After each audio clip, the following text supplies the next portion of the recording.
Bonjour à tous, on se retrouve pour le pronostic du The 5 ordre de ce mardi qui aura lieu sur l'hippodrome de Vincennes-Réunion. Première course départ prévue à 13h55 en tête.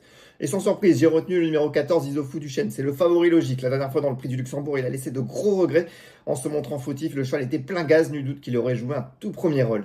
Et je me souviens que mi-décembre, il avait battu notamment Iroise de la Noé. Alors certes, ferré, mais tout de même, la performance était de taille. Bref, c'est le cheval à battre. En deuxième position, je lui oppose le 15, Horatius Della. La dernière fois, c'était pas mal. Et cette fois-ci, il va évoluer, déférer des 4 pieds pour ce bel engagement. Bref, c'est l'opposition directe. En troisième place, attention, numéro 10, G-Lord Viva. L'engagement n'est pas forcément idéal. Maintenant, c'est un concurrent qui a quand même démontré d'indéniables moyens. Et surtout, il va retrouver Eric Raffin au sulky avec lequel il forme un tandem de choc.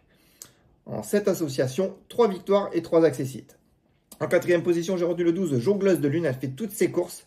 Alors, seule ombre au tableau, elle doit bénéficier d'un parcours caché et cela comporte des aléas. Mais si elle peut voir le jour au moment opportun, elle doit également tirer son épingle du jeu. En cinquième place, j'ai retenu là ce John Tildy-Shoot. C'est le moins riche du lot, mais certainement pas le moins doué. Les dernières perfs sont vraiment plaisantes. En tête, il peut réussir un exploit. Et enfin, pour compléter mon choix, en sixième position, j'ai retenu le 13-0 CB. Alors la dernière fois, c'était un peu décevant. Maintenant, il n'a pas eu le bon parcours. Il était loin dans une course un peu difficile. L'opposition est un peu moins coriace cette fois. Et avec une course sage, il peut en doubler plus d'un pour finir. Et en regret en cas de non partant. Attention numéro 4, All Black Mess. Il ne sera pas déféré des 4 pieds, juste des antérieurs.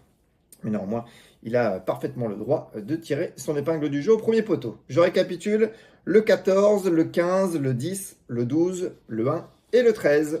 On va passer maintenant à ma petite folie. On va rester à Vincennes en R1 dans la 8e course avec le 10 Fly Top. Alors il reste sur un échec, mais le parcours a été compliqué. Il s'est retrouvé nez au vent et c'est surtout un concurrent qui doit impérativement courir caché. En plus, il va retrouver ici sa meilleure distance. Seul ombre au tableau, il va devoir s'élancer avec un numéro délicat en seconde ligne malgré tout. Si le parcours se goupille bien, il doit pouvoir s'immiscer dans le trio gagnant. Ensuite, j'ai 3 repères à vous recommander. On va rester à Vincennes R1 avec la 6e course et le 14, Kir Royal du Vinois. Alors, fin novembre sur le parcours, il a été contraint de voyager nez au vent en 3e épaisseur. Il a été contré par les animateurs dans le tournoi final et malgré tout, il s'est montré courageux jusqu'au poteau. Une performance encourageante depuis.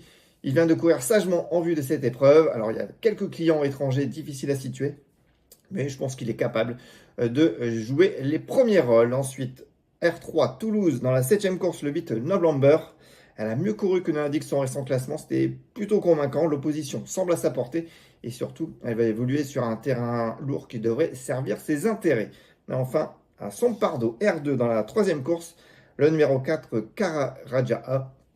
Elle s'est retrouvée loin par le jeu déroulé la dernière fois. Elle a ensuite fourni un plaisant effort final. C'était assez plaisant de faire des 4 pieds. Je m'en méfie tout particulièrement. Je récapitule.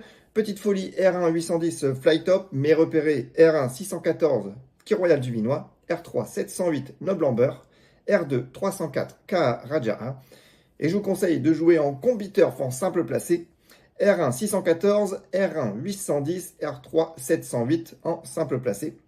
Et n'oubliez pas, pour le combiteur, il y a une nouveauté. Plus vous choisissez de courses, plus le boost augmente. Si vous, par exemple, ciblez 13 courses réparties sur plusieurs jours, sur plusieurs réunions, le boost est de 50%. Et on n'oublie pas, on joue pour le plaisir. On n'est jamais sûr de rien aux courses. Et demain, vous retrouverez Laurent pour le pronostic du The 5 de mercredi à Cagnes.